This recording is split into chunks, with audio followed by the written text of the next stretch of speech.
Abonez vous, Elochain. RVE's Dorer. Et laisse unlike Aidas la chain, said Evalabra. La maison. C'était une nuit ordinaire dans la petite ville de Greywood, un endroit oublié entre des collines et des routes sinueuses traversant des forêts denses. Dans la banlieue, les rues étaient silencieuses, à part le son occasionnel des grillons et le hurlement lointain du vent, qui semblait glisser entre les arbres comme un murmure inquiétant. La maison des Hastings, une résidence modeste et ancienne, se tenait au sommet d'une légère colline, comme une sentinelle solitaire. À l'intérieur de la maison, la famille Hastings se préparait pour une autre nuit ordinaire. Sarah, la mère, était en train de coucher ses 2 enfants. Ses pas étaient légers alors qu'elle descendait les escaliers avec le moniteur de bébé à la main. Elle se sentait épuisée, mais satisfaite de la routine. Son mari, Mark, était dans le salon, regardant un documentaire quelconque à la télévision. Quelque chose à quoi il ne prêtait que rarement une attention complète. Dehors, le ciel était clair, mais une fine brume commençait à se former dans les parties les plus basses de la ville. Le temps était étrangement froid pour cette période de l'année. Sarah éteignit la dernière lumière dans le couloir et se dirigea vers la cuisine, rangeant rapidement quelques assiettes, tout en réfléchissant à ce qu'elle ferait le lendemain. Au loin, une voiture passa lentement, illuminant brièvement la fenêtre avec ses phares. Soudain, un léger craquement brisa le silence, suivi d'un bruit distant venant de l'étage. Elle s'arrêta un moment, le corps tendu, essayant d'écouter. Peut-être que l'un des enfants s'agita dans son lit. Elle secoua la tête et retourna à ce qu'elle faisait. Mais peu après, le bruit se produisit à nouveau. Maintenant, plus clairement, on aurait dit le grincement du bois sous des pas lourds. Sarah se figea, sentant un frisson lui parcourir l'échine, quelque chose qu'elle ne pouvait pas expliquer. Elle regarda le moniteur de bébé. Tout semblait normal, mais l'inquiétude grandissait comme une ombre en elle. Essayant de chasser la peur irrationnelle, elle s'approcha des escaliers, appelant doucement ses enfants, espérant que l'un d'eux était réveillé. La maison répondit par le silence. Lorsqu'elle mit le pied sur la première marche, la lumière du couloir cligna soudain, juste un instant, et l'air autour d'elle sembla se densifier. Le cœur de Sarah commença à s'accélérer, et chaque pas qu'elle faisait vers le 2e étage semblait plus lourd que le précédent.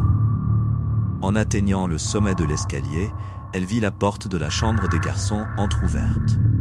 Une petite veilleuse à l'intérieur de la chambre éclairait faiblement l'endroit, juste assez pour qu'elle aperçoive une silhouette. Son cœur faillit s'arrêter. Elle aperçut une ombre sombre, immobile dans un coin de la chambre, près du berceau de son fils cadet. Les muscles de Sarah se tendirent alors que ses yeux essayaient de se concentrer sur la silhouette enveloppée d'ombre. Elle semblait grande, immobile, avec une présence qui faisait vibrer l'air autour d'elle. Elle voulait crier, mais sa voix ne sortit pas. Soudain, la silhouette se déplaça. Ce n'était pas un mouvement normal, mais quelque chose de fluide, comme si elle glissait dans l'air, disparaissant dans l'obscurité du couloir adjacent. Le berceau était vide. Désespérée, Sarah courut vers là, mais avant qu'elle ne puisse atteindre le berceau, quelque chose l'attrapa violemment par derrière. Tout se passa en quelques secondes. Mark, assis dans le salon, n'entendit rien d'autre qu'un bruit étouffé, suivi d'un cri. Lorsqu'il monta en courant, la chambre des garçons était vide, et Sarah n'était nulle part. Seule l'odeur de brûlé flottait dans l'air, mélangée au silence perturbant de la maison. Au-dessus du berceau, une marque étrange, comme si quelque chose avait légèrement brûlé le tissu, formant une silhouette indistincte. Des années plus tard, dans une ville différente, 2 frères parcouraient les routes désertes, dans une vieille voiture, les lumières de la ville s'éloignant alors qu'ils avançaient vers l'inconnu. Lucas et Derek n'étaient pas étrangers à ces voyages sans fin, conduisant la nuit, passant par de petites villes oubliées, comme des chasseurs d'histoires mal racontées, de mystères que la plupart des gens ignoraient ou tentaient d'éviter. Ils n'oubliaient jamais ce qui les motivait. La disparition de leur mère, il y a presque 2 décennies, dans des circonstances similaires à celles qu'ils enquêtaient maintenant à travers le pays, les hantait toujours. la dernière ville qu'ils avaient visitée avait apporté des récits troublants d'enfants disparus et d'événements inexplicables. Tout indiquait quelque chose d'inhabituel, quelque chose qu'ils avaient déjà affronté auparavant sous différentes formes. La voiture, une berline noire vieillie, traversait une route bordée de forêts denses. Le son du moteur était constant, mélangé à la musique douce sortant de la radio. Derek, le frère aîné, gardait les yeux sur la route, bien que son expression soit lointaine, perdu dans ses pensées. Lucas, à ses côtés, feuilletait une vieille carte, traçant l'itinéraire qu'ils avaient prévu. « Tu es sûr que c'est par ici ?»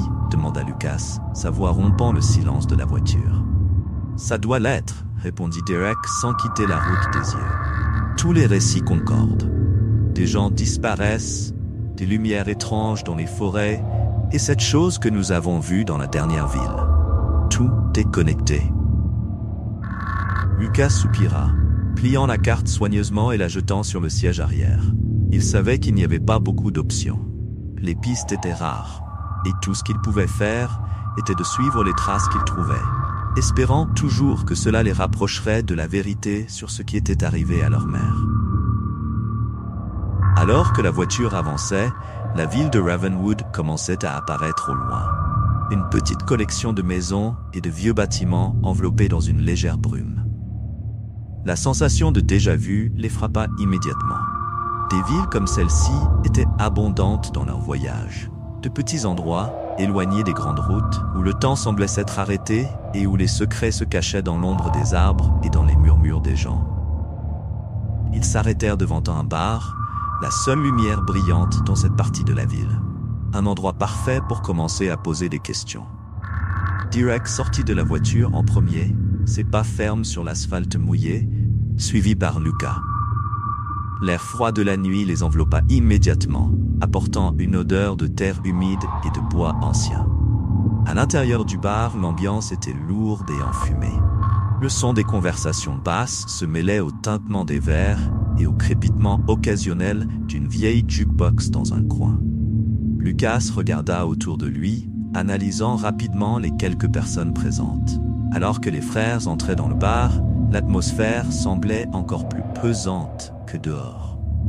Les rares personnes qui s'y trouvaient lancèrent des regards rapides et désintéressés, comme si des étrangers faisaient partie de la routine de cette ville. Derek avançait avec confiance, son regard aiguisé observant chaque détail. Le bar était petit, avec une décoration d'un autre temps qui semblait n'avoir pas changé depuis 30 ans. Des tables de bois usées étaient dispersées, et une lumière jaunâtre éclairait à peine l'endroit, créant des ombres qui dansaient sur les murs. Lucas suivit son frère jusqu'au bar, où un homme corpulent, avec une barbe en désordre et un tablier taché, était en train de nettoyer des verres. L'homme les dévisagea brièvement avant de revenir à ce qu'il faisait, indifférent. Derek s'approcha du bar et commanda 2 bières, essayant de briser la glace. « Qu'est-ce qui vous amène à Ravenwood ?» demanda le barman d'une voix grave, bien que son expression parût toujours désinvolte. « Du travail », répondit Derek sans entrer dans les détails. Il savait que des endroits comme celui-ci n'étaient pas enclins aux questions intrusives. Mieux valait gagner la confiance petit à petit. « Ah oui, bien sûr. »« Du travail », murmura le barman en posant les bouteilles de bière sur le bar. « On dirait que vous n'êtes pas d'ici. » Lucas esquissa un léger sourire. « On est juste de passage. J'ai entendu dire que des choses étranges se passent par ici. » Cette phrase fit immédiatement interrompre le barman, son regard se durcissant légèrement. Il ne répondit pas tout de suite, mais quelque chose dans sa posture devint plus tendu. Derek remarqua le changement et continua de manière décontractée. « C'est que, vous savez, nous avons traversé quelques villes où les gens parlent de lumière étrange, de bruit au milieu de la nuit. Certains enfants ont disparu, des choses comme ça. Le silence qui suivit était palpable. Les conversations basses autour semblaient s'être éteintes lentement, comme si tout le monde était maintenant attentif à ce qui était dit. Le barman soupira, appuyant ses bras lourds sur le bar, et fixa directement Derek, comme s'il décidait s'il pouvait lui faire confiance ou non. « Si j'étais vous, » commença-t-il d'une voix plus basse, « je ne poserais pas trop de questions à ce sujet. Cette ville a ses secrets, et les gens ici préfèrent garder les choses telles qu'elles sont. d'autres sont déjà venus avant vous, des chasseurs de mystères ou peu importe. Aucun d'eux n'est resté très longtemps. Lucas, qui jusqu'alors observait simplement, se pencha légèrement en avant. Et que leur est-il arrivé? Le barman esquissa un sourire amer. Certains sont partis, d'autres, eh bien, personne ne les a revus après avoir commencé à s'immiscer dans des endroits où ils ne devaient pas être. L'atmosphère dans le bar devint encore plus dense. Derek et Lucas échangèrent des regards rapides. Ils avaient déjà entendu des variations de cette histoire. Petite ville, secrets anciens, personnes disparues. C'était le schéma typique qu'ils suivaient, mais quelque chose dans cette ville semblait plus lourd.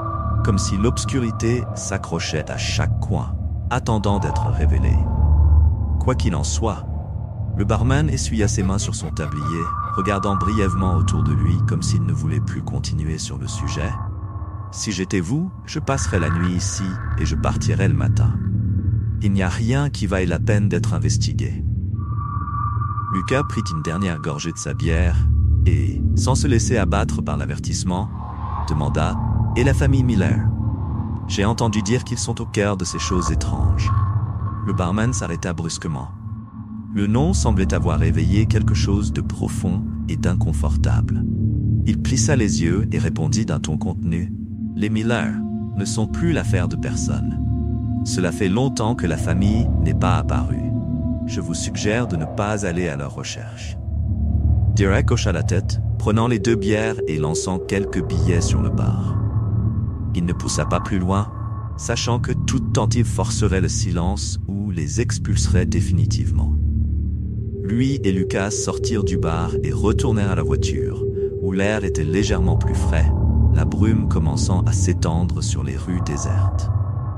Dans la voiture, l'atmosphère entre les frères était tendue, mais pas désespérée. Ils savaient que la ville cachait plus que ce que le barman était prêt à dire. Et les Miller, qui qu'ils soient, semblaient être la clé. Le chemin jusqu'à l'ancienne maison de la famille Miller était presque imperceptible, une route en terre qui serpentait entre les arbres. Les informations que Lucas avait obtenues sur un forum obscur en ligne mentionnaient la localisation, bien que le nom de la famille soit peu discuté parmi les habitants. Quelque chose à leur sujet provoquait un inconfort, presque une peur, le genre de peur que les gens des petites villes essaient de cacher par le silence. Les arbres, hauts et anciens, formaient un tunnel naturel autour de la route. Les phares de la voiture n'éclairaient que quelques mètres devant, révélant le chemin poussiéreux et les ombres des feuilles qui bougeaient au gré du vent. La sensation d'isolement était écrasante. Les paroles du barman résonnaient dans l'esprit de Lucas, mais il ne pouvait pas chasser sa curiosité. Cela avait toujours été ainsi. Les secrets cachés dans l'ombre les appelaient, même lorsqu'il savait que la vérité pouvait être dangereuse. Derek conduisait en silence, concentré mais attentif à l'environnement autour. Après plusieurs minutes, une vieille construction apparut entre les arbres, la maison des Millers. La résidence était en ruine, avec des fenêtres brisées et la peinture décolorée par le temps. Elle semblait abandonnée depuis des décennies, mais quelque chose en elle semblait encore vivant. Il n'y avait aucun signe d'occupation récente, mais la maison dégageait une présence étrange. Les frères sortirent de la voiture et s'arrêtèrent un moment, observant le paysage devant eux. Le vent sifflait entre les arbres, faisant grincer légèrement le toit. Lucas sortit le sac à dos avec les outils qu'il transportait toujours. Il savait qu'il n'était pas en train de faire face à quelque chose de commun. « Prêt pour ça ?» demanda Derek, bien qu'il sache déjà la réponse. Lucas hocha la tête et ensemble, ils marchèrent vers l'entrée de la maison. La porte était entrebâillée, grinçant légèrement lorsqu'elle fut poussée. À l'intérieur, l'air était lourd, chargé de poussière et d'une légère odeur de quelque chose brûlé, presque imperceptible, mais suffisamment présente pour déranger. « Fais attention !» dit Derek d'une voix basse. Quelque chose dans cet endroit semblait faux depuis le moment où ils avaient franchi le seuil. Le silence de la maison était presque absolu, excepté pour les pas légers des frères sur le vieux plancher en bois. Chaque pièce semblait vide, mais chargée d'histoire, comme si les murs conservaient des souvenirs douloureux. De vieilles photos, encadrées et couvertes de poussière, pendaient de travers sur les murs. Quand ils arrivèrent dans la salle principale, les frères s'arrêtèrent brusquement. Au centre de la pièce, il y avait quelque chose qui ne devrait définitivement pas être là. Si vous appréciez cette histoire et que vous voulez suivre les aventures qui vous attendent, n'oubliez pas de suivre notre chaîne. Votre soutien est essentiel pour que nous puissions continuer à créer des récits engageants et passionnants. Laissez votre commentaire ci-dessous et partagez vos impressions sur l'histoire. Votre opinion fait toute la différence pour nous et nous motive à vous raconter encore plus d'histoires effrayantes et mystérieuses. Merci beaucoup de nous avoir écoutés. Alors qu'il fixait le centre de la salle, l'environnement autour semblait changer, devenant plus dense, comme si l'air était imprégné de quelque chose d'invisible et d'oppressif. Sur le sol, au milieu de la poussière et des débris d'une vie abandonnée, il y avait des marques sombres, gravées dans le bois. Des symboles. Ils formaient un cercle complexe, avec des lignes intriquées qui s'entrelaquaient comme une toile. Au centre, un objet attirait l'attention. Une poupée ancienne, vêtue de vêtements déchirés et avec un regard vide. Lucas fit un pas en avant, ses yeux analysant rapidement les marques. Il se baissa, passant la main sur la poussière, révélant plus de détails des symboles. « Tu reconnais ça ?» demanda Derek, les yeux fixés sur le cercle, ses instincts lui disant que ce n'était pas juste un symbole ordinaire. Lucas hésita un moment, fronçant les sourcils. « C'est une sorte de rituel, mais ça ne ressemble à rien de ce qu'on a déjà vu. Le motif est plus ancien, quelque chose qui ne se trouve pas facilement. » Il sortit son téléphone et prit une photo pour pouvoir faire des recherches plus tard. Derek, de son côté, commença à faire le tour de la pièce, observant chaque détail. « Pourquoi ici? Et pourquoi maintenant ?» demanda-t-il, plus pour lui-même que pour son frère. La maison semblait avoir été abandonnée depuis des années, mais le cercle, malgré la poussière, semblait récent. Il y avait quelque chose de profondément troublant dans cette scène, une sensation qu'ils étaient observés, même s'il n'y avait plus personne ici. Le silence fut interrompu par un léger bruit venant de l'une des chambres au fond. Le son était presque imperceptible, comme un chuchotement ou le froissement de vêtements traînant sur le sol. Lucas se leva, ses yeux croisant ceux de Derek. Tous deux dégainèrent leurs lampes de poche et se dirigèrent vers l'origine du son, marchant prudemment sur le sol qui craquait sous leur poids. Quand ils arrivèrent à la porte de la chambre, un vent glacial balaya le couloir, éteignant instantanément les lampes qu'ils tenaient. L'environnement fut plongé dans une obscurité presque tangible, qui semblait tout engloutir autour d'eux. Derek sortit un couteau à lame courbe qu'il portait toujours dans des situations comme celle-ci, tandis que Lucas tentait de rallumer sa lampe sans succès. « Merde !» murmura Lucas, tâtonnant dans le noir. Avant qu'il ne puisse faire quoi que ce soit, le bruit de pas résonna à nouveau, maintenant plus proche. Il était impossible de distinguer la direction d'où il venait, comme si le son résonnait à travers les murs de toute la maison. Les frères restèrent figés, essayant de comprendre ce qui les entourait. Le froid augmentait chaque seconde, comme si la maison elle-même réagissait à leur présence. Soudain, la porte de la chambre s'ouvrit lentement, grinçant de manière inquiétante. Derrière elle, il n'y avait que de l'obscurité. Cependant, au fond de la chambre, quelque chose commença à bouger. Une silhouette indistincte s'approchait, lentement, comme si elle se traînait sur le sol. Derek fit un pas en avant, son couteau levé, prêt à faire face à ce qui venait. Quand la figure émergea des ombres, les frères virent quelque chose qu'ils ne s'attendaient pas à voir. Ce n'était pas une entité sombre, un esprit violent ou quoi que ce soit qu'ils avaient déjà affronté auparavant. C'était un enfant. Une fille. Ses vêtements étaient en lambeaux, sales et déchirés, et ses yeux étaient fixés sur le sol. Elle semblait n'être rien de plus qu'une âme perdue, désorientée. Ses bras pendaient le long de son corps, mais ce qui était le plus troublant, c'était son expression. Apathique, vide, comme si tout signe de vie et d'émotion avait été arraché d'elle. « Hé, tu vas bien ?» Lucas brisa le silence, essayant de ne pas sembler menaçant. Il baissa sa lampe éteinte et s'approcha un peu plus, gardant un regard attentif sur la fille. Elle ne répondit pas, ne bougea pas, elle continuait à fixer le sol, comme si elle était prisonnière dans une réalité qui lui était propre. Derek se détendit légèrement, baissant son couteau, mais restant sur ses gardes. « Tu es seul ici ?»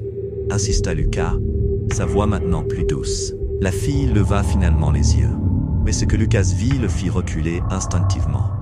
Ses yeux n'étaient pas normaux. Les pupilles étaient complètement dilatées et il y avait quelque chose d'autre. Quelque chose de profondément troublant.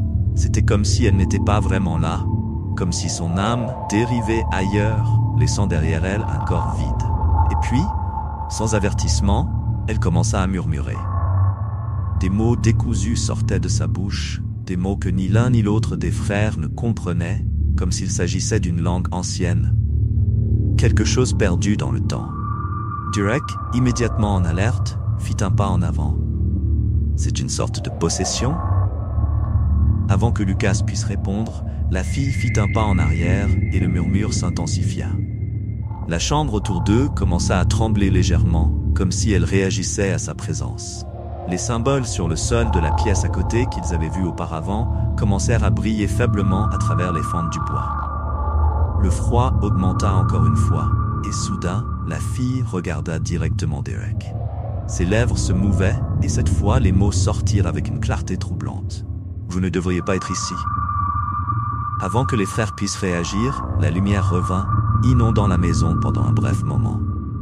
Mais quand ils regardèrent autour d'eux, la fille avait disparu, ne laissant que le vide et l'écho de ses dernières paroles. Lucas, visiblement perturbé, regarda Derek, qui tentait de garder son calme. C'était pas normal. Elle était contrôlée, mais par qui? Derek grimaça, essayant de mettre ses pensées en ordre. Je ne sais pas, mais quelqu'un ou quelque chose est derrière tout ça. Et je ne pense pas qu'on soit en train de traiter seulement avec un esprit vengeur. Il désigna le cercle dans la pièce principale, maintenant pulsant légèrement. C'est plus ancien, plus profond, quelque chose que les Millers essayaient de conjurer ou de contrôler. Lucas hocha la tête en accord. Nous devons découvrir ce qui s'est passé ici et qui est derrière tout ça. Mais nous devons être rapides. Je ne pense pas que nous soyons seuls longtemps. Les frères décidèrent de ne pas perdre plus de temps. Ils savaient que le temps était contre eux. La maison avait déjà donné trop de signes qu'elle était un lieu où la réalité et le surnaturel s'entremêlaient de manière dangereuse. La fille, les symboles, la sensation d'être observé. Tout indiquait qu'ils touchaient à quelque chose de bien plus grand que ce qu'ils imaginaient. Retournons à la voiture. Voyons ce que nous pouvons découvrir sur les Miller et ses symboles, proposa Derek, son ton ferme mais empreint d'urgence. Il avait déjà fait face à des situations dangereuses auparavant, mais quelque chose dans cette maison le troublait profondément. Lucas acquiesça, et ensemble, ils commencèrent à sortir de la maison, mais le bruit de pas derrière eux les fit s'arrêter immédiatement. Cette fois, c'était plus fort, plus direct. Ils n'étaient pas seuls. Les pas derrière eux résonnaient dans la maison, lourds et rythmés, comme si quelque chose de plus grand et de plus sinistre s'approchait. Derek et Lucas s'arrêtèrent dans le couloir, figés un instant. Ils ne pouvaient pas voir ce qui venait, mais ils ressentaient la présence. Ce n'était plus seulement la maison, ce n'était pas seulement le froid. Il y avait quelque chose de tangible dans cette obscurité, quelque chose qui les observait de près. Lucas, le souffle court, lança un regard rapide à son frère. « Nous devons sortir d'ici, maintenant. » Derek acquiesça silencieusement, mais avant qu'ils ne puissent bouger, la porte par laquelle ils étaient entrés se ferma avec fracas. Le bruit résonna dans la maison, faisant trembler les murs. Ils étaient piégés. La sensation de danger immédiat s'intensifia. L'obscurité autour d'eux semblait bouger, comme si elle était vivante. Lucas tira le couteau qu'il gardait toujours à la ceinture, le métal brillant faiblement à la lumière des fenêtres brisées. Derek s'arma également, gardant ses sens en alerte. « Quoi que ce soit, il n'est pas content qu'on soit ici, » murmura Derek, la voix grave. Au fond du couloir, une ombre commença à prendre forme. C'était une silhouette haute, indistincte, enveloppée dans une obscurité qui semblait se fondre avec l'air lui-même. Ses mouvements étaient lents, délibérés, et au fur et à mesure qu'elle avançait, l'environnement autour d'elle devenait encore plus glacial. Les frères avaient déjà affronté des fantômes et des entités auparavant, mais cela, c'était différent. Cela semblait plus ancien, plus puissant. Lucas fit un pas en arrière, essayant de garder son calme. Nous devons l'éloigner d'ici ou nous tirer d'ici. Si ce cercle de symboles est ce qui maintient cette chose ici, peut-être que nous pouvons le briser. Derek fronce les sourcils, les yeux fixés sur la figure qui s'approchait. Ça vaut le coup d'essayer. La figure continuait d'avancer, lente mais implacable, ses formes se déformant dans les ombres du couloir. Sans plus perdre de temps, les frères coururent vers la pièce où le cercle de symboles était gravé au sol. Lucas tomba à genoux, essayant d'effacer une partie des dessins avec les mains, tandis que Derek gardait la créature à distance, observant toujours ses mouvements. Alors que Lucas travaillait rapidement pour effacer les symboles, il réalisa que, malgré ses efforts, les dessins recommençaient à se former comme s'ils avaient une volonté propre. « Ça ne fonctionne pas !» cria-t-il, désespéré. Derek, sans quitter des yeux la figure, fronça les sourcils. « Alors faisons-le de la manière difficile. » Il s'approcha et, sans hésiter, frappa le centre du cercle avec son couteau. La lame perça le sol en bois avec force, et pendant un bref moment, l'ensemble de l'environnement sembla trembler. L'ombre dans le couloir s'arrêta, comme si elle avait été frappée par quelque chose d'invisible. Un cri bas et guttural emplit l'air, faisant bourdonnir les oreilles des frères. L'entité semblait réagir au coup porté au cercle, sa forme se déformant et se tordant comme une flamme sous un souffle de vent. Mais au lieu de disparaître, elle devint encore plus furieuse. Derek recula, les yeux écarquillés. Ça la rendit plus forte. L'entité se déplaçait maintenant plus rapidement, comme si elle était déterminée à les éliminer. Lucas se leva, tirant Derek avec lui. « Nous devons sortir d'ici, sinon elle va nous anéantir. » Ils coururent vers la porte arrière, mais à chaque pas qu'ils faisaient, l'entité semblait se rapprocher, déformant l'espace autour d'eux. Les murs semblaient se refermer, les ombres s'allongeaient, et le bruit de leur propre respiration résonnait comme un tonnerre dans la maison. Chaque pas de la créature faisait trembler le sol, comme si elle tirait la maison elle-même vers un abîme sombre. Dans un coup désespéré, Derek donna un coup de pied à la porte arrière, qui céda enfin, s'ouvrant dans un fracas. La lumière froide de l'extérieur envahit l'espace, dissipant un instant l'obscurité suffocante qui les entourait. Les frères sortirent en hâte, trébuchant sur le sol de terre, leur respiration lourde et rapide. Ils regardèrent en arrière, voyant la silhouette sombre immobile dans l'embrasure de la porte, les observant, mais sans franchir le seuil de la maison. « Elle ne peut pas sortir », dit Lucas, haletant, essayant de comprendre ce qui se passait. « Elle est piégée à l'intérieur. Les symboles doivent la limiter à cette zone. » Derek acquiesça, essayant encore de reprendre son souffle. Alors ce n'était pas le cercle qui la libérait, c'était ce qui la maintenait prisonnière. Les frères s'éloignèrent de la maison, observant la silhouette indistincte qui semblait maintenant se dissoudre dans les ombres de la construction. Il y avait quelque chose de mal dans cet endroit, quelque chose d'ancien et de maléfique que les Millers avaient dérangé, et maintenant c'était libre, bien que confiné à la maison. Lucas jeta son sac au sol et commença à chercher frénétiquement quelque chose. Il tira un vieux livre, couvert de notes et de symboles étranges. Nous devons découvrir ce que c'est avant qu'elle ne réussisse à s'échapper. Ces rituels semblent différents de tout ce que nous avons déjà vu. Derek s'approcha, scrutant toujours la maison avec méfiance. Nous avons besoin de plus d'informations. Cette fille, les Miller, tout est connecté d'une manière ou d'une autre. Nous devons comprendre ce qui se passe avant que cette chose ne puisse sortir. Lucas feuilletait les pages, le bruit du papier tournant se mêlant au vent qui soufflait plus fort autour d'eux. Il trouva une section qui parlait de rituels de confinement et d'esprits anciens. Mais les informations étaient rares. Ici, il est dit que certains rituels plus anciens utilisaient des sacrifices et des objets personnels pour enfermer des entités dans un endroit. Peut-être que c'est pourquoi elle est confinée dans cette maison. « Des sacrifices ?» répéta Derek, le mot résonnant dans son esprit. « Les Miller. Quelque chose leur est arrivé, et maintenant, cette chose est liée à la maison. » Lucas acquiesça. Nous devons en apprendre plus sur leur histoire. Nous ne pourrons pas gérer ça sans comprendre complètement ce à quoi nous faisons face. Derek regarda l'horizon, où la ville de Ravenwood semblait encore lointaine et indifférente à ce qui se passait dans cette maison. « Retournerons à la ville. Quelqu'un là-bas en sait plus que ce qu'il nous dit. » Les frères se levèrent, prêts à retourner à la voiture et à se diriger vers la ville. En marchant, ils savaient que ce n'était que le début de quelque chose de bien plus grand et de plus dangereux.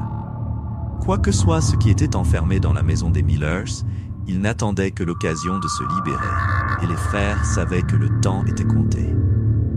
Les frères roulaient sur la route sombre en direction de Ravenwood, les lumières de la ville commençant à apparaître à l'horizon.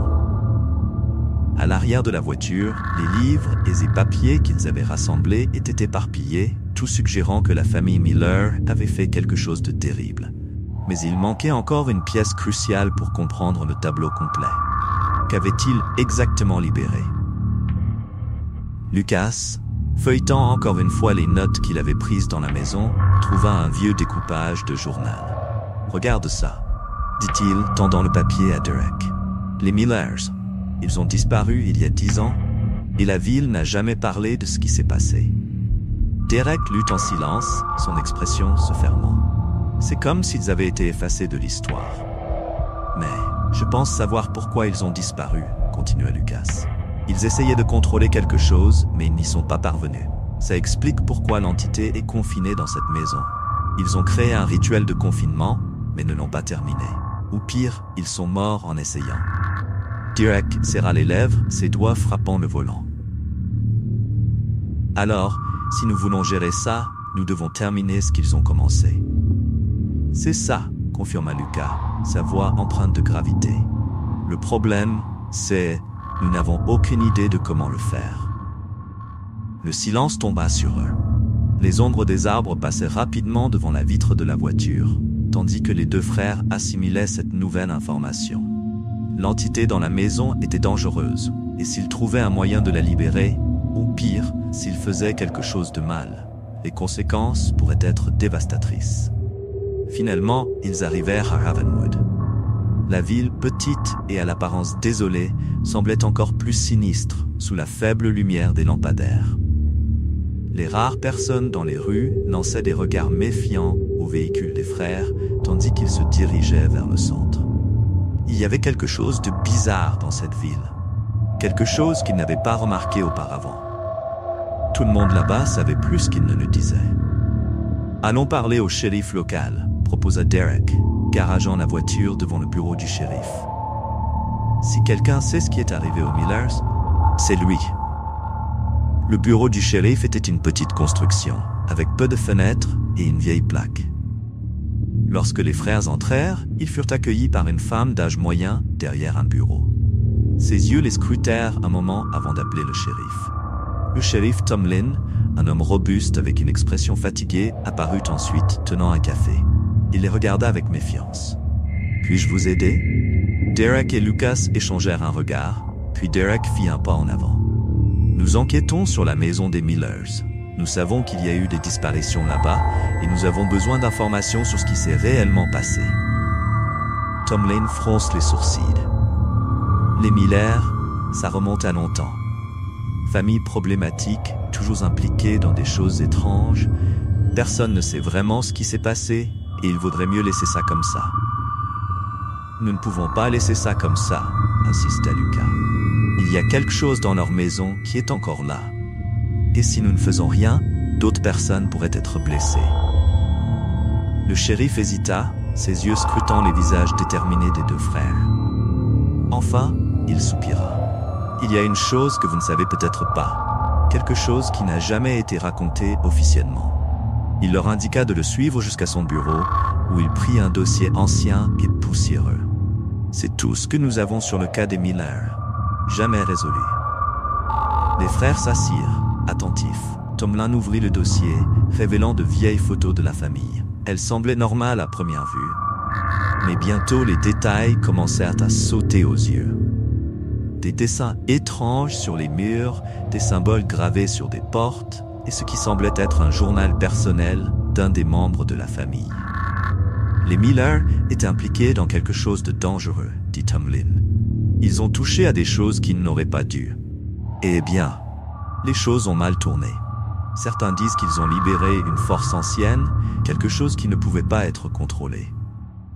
Cette force, interrompit Lucas, est maintenant piégée dans leur maison. Le shérif acquiesça lentement. Oui, mais pas pour longtemps. La contention échoue, et quand elle se brisera, il ne restera plus rien. Derek fronça les sourcils. Alors, que faisons-nous? Tomlin pointa le journal des Millers. La réponse est là. Ils ont essayé de contrôler l'entité, mais ont échoué. Vous devez terminer le rituel qu'ils ont commencé. Lucas prit le journal, feuilletant rapidement les pages à la recherche de quelque chose d'utile.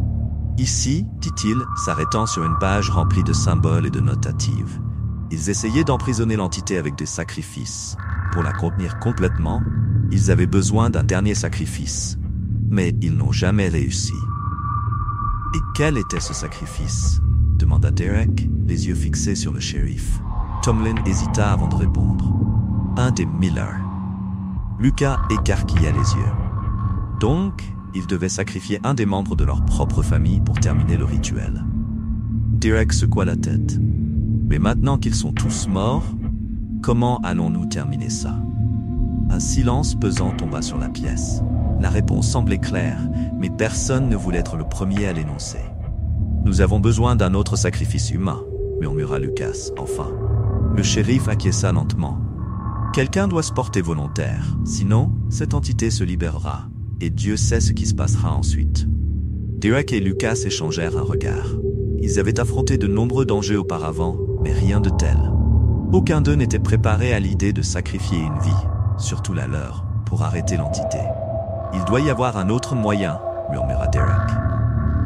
Lucas regarda à nouveau le journal des Millers, ses yeux parcourant les mots anciens et les symboles usés. Peut-être que nous pouvons tromper l'entité, lui faire croire que le rituel est complet sans vraiment sacrifier quelqu'un. Mais c'est risqué, dit Tomlin, sa voix grave. Si vous échouez, l'entité ne restera pas prisonnière. Derek prit une grande inspiration. Alors nous ne faillirons pas. De retour à la maison des Miller, les frères entrèrent dans le cercle de symboles. L'endroit était plus sombre qu'auparavant, comme si l'entité savait qu'ils essayaient de la contenir. Ils commencèrent le rituel, suivant les instructions du journal des Millers, mais au lieu d'un sacrifice, ils utilisèrent un objet appartenant à la famille, un amulette qu'ils avaient trouvé dans le journal. Alors qu'ils récitaient les mots anciens, l'entité apparut à nouveau, sa forme déformée et terrifiante. Le sol tremblait et les murs semblaient vouloir engloutir les frères. L'entité avançait et pendant un moment, il semblait que le rituel avait échoué. Mais ensuite, le cercle brilla intensément et l'entité commença à être aspirée de nouveau à l'intérieur, hurlant et se tordant. Le rituel avait fonctionné, du moins pour l'instant. Quand tout fut terminé, les frères sortirent de la maison, épuisés. Derek regarda Lucas, encore incrédule qu'ils y soient parvenus. « Tu penses que c'est fini ?» Lucas, haletant, secoua la tête. « Pour l'instant, oui. Mais quelque chose me dit que cette ville a plus de secrets qu'elle ne le montre. » Ils s'éloignèrent, prêts à aller de l'avant, sachant que, même avec le danger contenu, il y avait encore beaucoup à découvrir à Ravenwood.